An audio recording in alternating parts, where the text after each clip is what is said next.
जय माता दी। आज हम संतोषी माता की व्रत कथा सुनेंगे। तो चलिए कथा का श्रवण करते हैं। बोलिए संतोषी माता की जय। एक बुढ़िया थी, उसके 7 बेटे थे। 6 कमाने वाले थे, एक निकम्मा था। बुढ़िया माँ 6 पुत्रों के लिए रसोई बनाती, भोजन कराती और पीछे जो कुछ भी बच जाता वो उस 7वें बेटे को दे देती। परंतु वह बड़ा ही भोला था, मन में कुछ भी विचार न करता। एक दिन वह अपनी पत्नी से बोला, देखो मेरी माँ मुझ पर कितना प्रेम करती है। वह बोली, क्यों नहीं, सबका बचा हुआ जूठन जो आपको खिलाती हैं। वह बोला, भला ऐसा भी कहीं हो सकता है? मैं जब तक अपनी आंखों से ना देख लूं मान नहीं सकता। स्त्री ने हंसकर कहा, देख लोगे तब तो मानोगे। कुछ दिन बाद बड़ा त्योहार आया। घर में 7 प्रकार के भोजन, चूरमा, लड्डू बने। सच्चाई का पता लगाने के लिए वह उस दिन रसोई घर में छिपकर बैठ गया। कपड़े में से झांकते हुए सब कुछ देखता रहा। 6 भाई भोजन करने आए। उसने देखा माँ ने उनके लिए सुंदर आसन बिछाए, 7 प्रकार की रसोई परोसी और आग्रह करके उन्हें जिमाया। वह सब देखता रहा।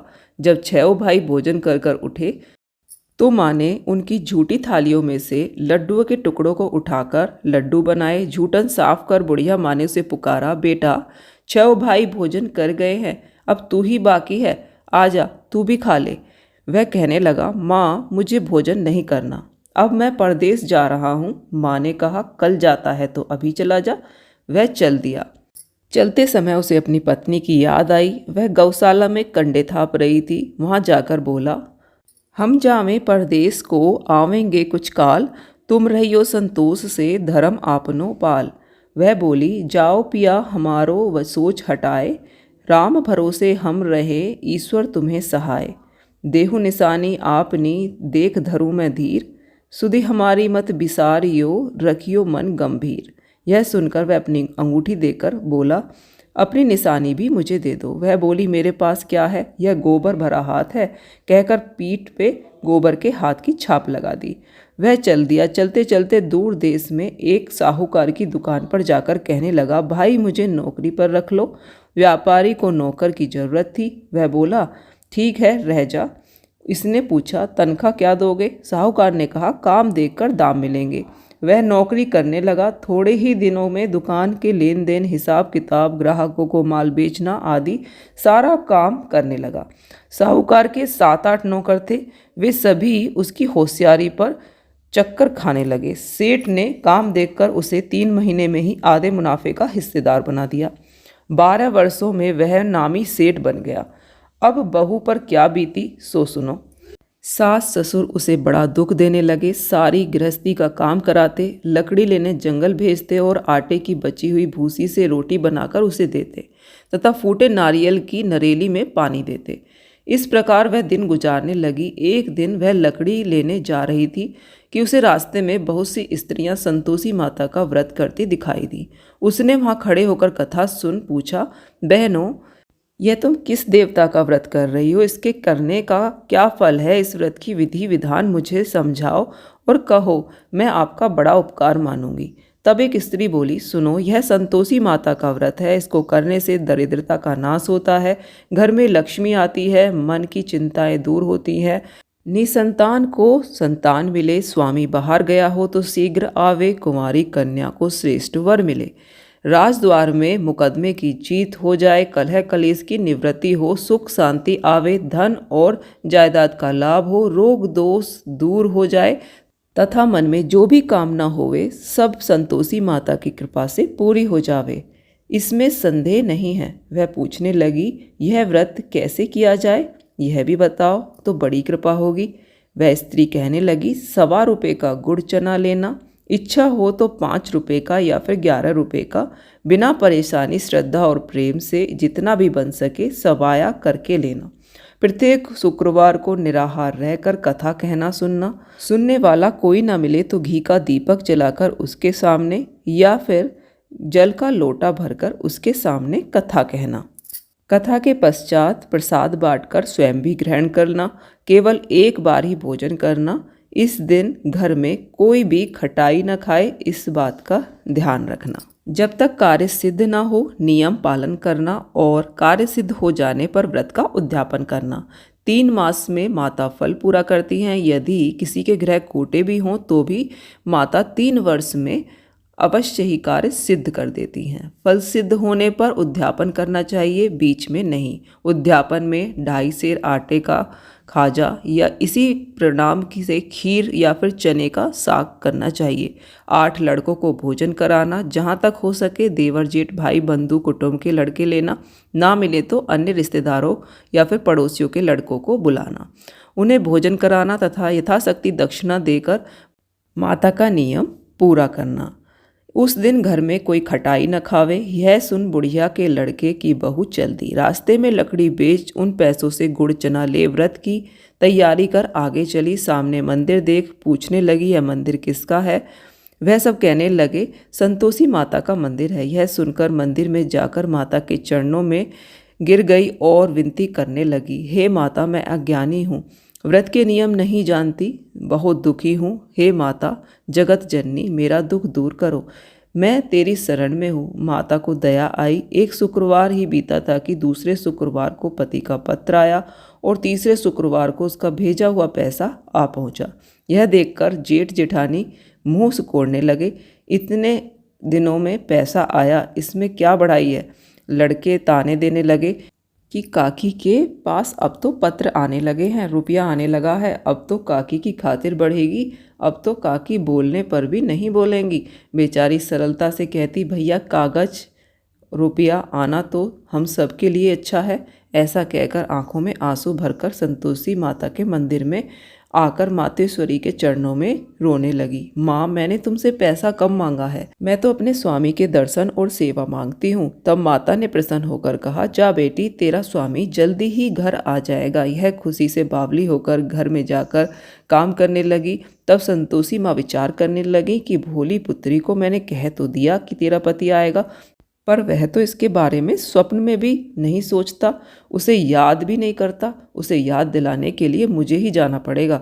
तब माता उसके पति के पास जाकर स्वप्न में प्रकट होकर कहने लगी, साहूकार के बेटे सो रहा है या जाग रहा है? वह कहने लगा, माता सोता भी नहीं हूँ और जागता भी नहीं हूँ, बीच में ही हूँ, कहो क्या आ गया है? माँ कहने लगी, तेरा घरबार कुछ है या नहीं?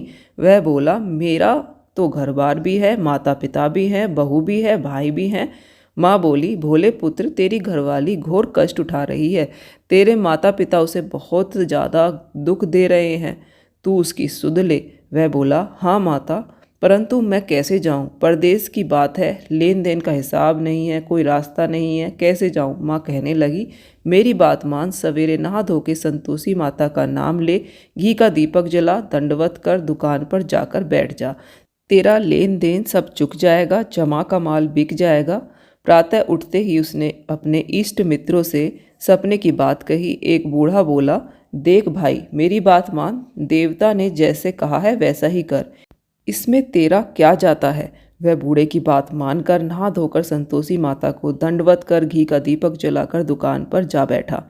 थोड़ी देर में क्या देखता है कि देने वाले रुपया लाने लगे, लेने वाले हिसाब लेने लगे, कोठे में भरे सामान की खरीदार नगद दाम में सौदा करने लगे। शाम तक धन का ढेर लग गया। ऐसा चमत्कार देख प्रसन्न होकर घर जाने के लिए गहने कपड़ा सामान खरीदने लगा। यहाँ के काम से निपट तुरंत घर जाने को रवाना हुआ। वहाँ बहू बेचारी जंगल से लकड़ी लेने जाती है। लौटते समय रोज की भांति माता के मंदिर पर विश्राम करती है। कुछ दूरी पर धूल उड़ती देख माता से पूछती है, हे माता, यह धूल कैसे उड़ रही है? माता कहती है, हे पुत्री, तेरा पति आ रहा है, अब तू ऐसा कर, लकड़ियों के 3 बोझ बना ले, एक नदी के किनारे, दूसरा मेरे मंदिर में और तीसरा अपने सिर पर रखना। तेरे पति को लकड़ियों का गट्ठा देख मोह पैदा होगा और वह यहाँ रुक जाएगा और यहाँ पर नाश्ता पानी बना खाकर माँ से मिलने जाएगा। तब तू लकड़ियों का बोझ उठाकर जाना और बीच चौक में गट्ठा डालकर 3 आवाज़ लगाना, लो सासू जी लकड़ियों का गट्ठा लो, भूसी की रोटी दो, नरेली के खोपटे में पानी दो, आज मेहमान कौन आया है? बहुत अच्छा माताजी कहकर वह लकड़ियों के 3 गट्ठे बना लेती है।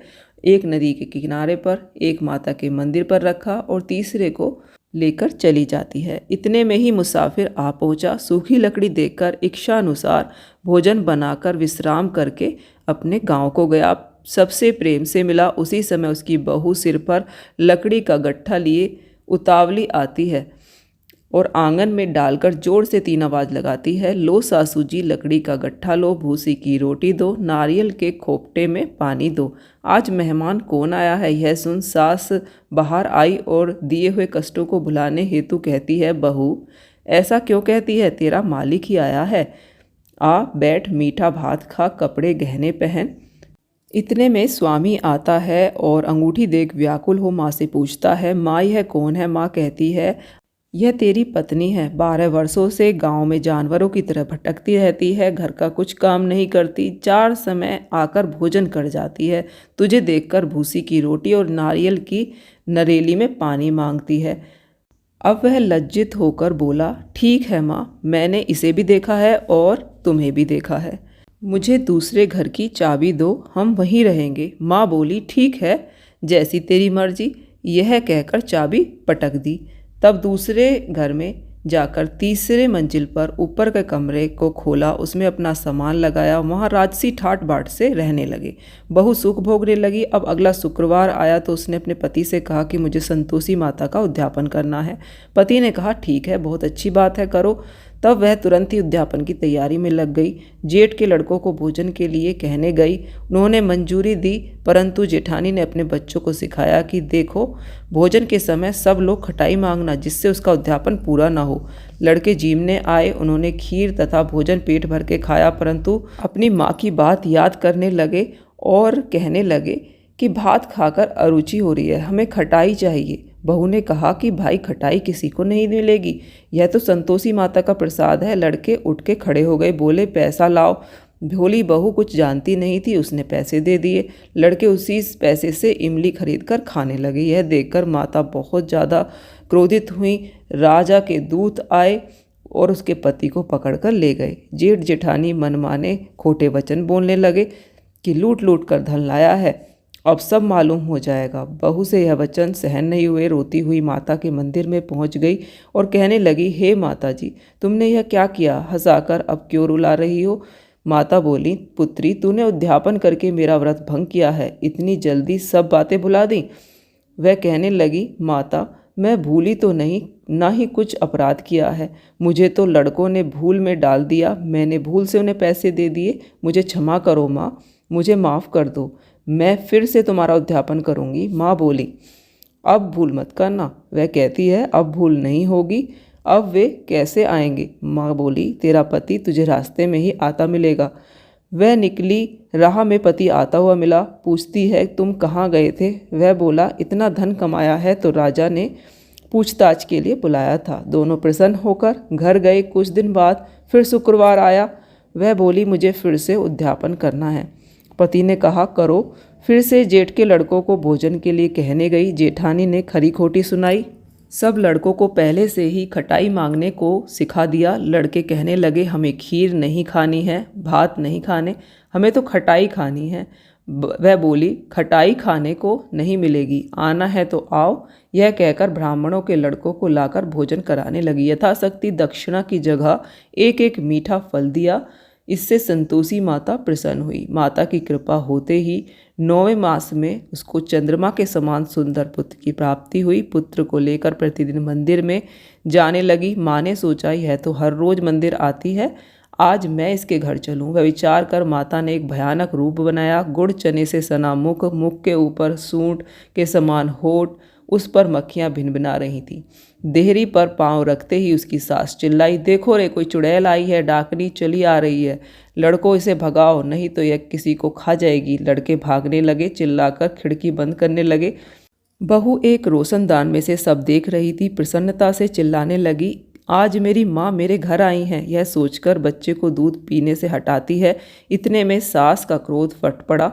वह बोली, क्या ऐसा क्या देख लिया जो इतनी उतावली होकर भाग रही है। बच्चे को ऐसे पटक दिया।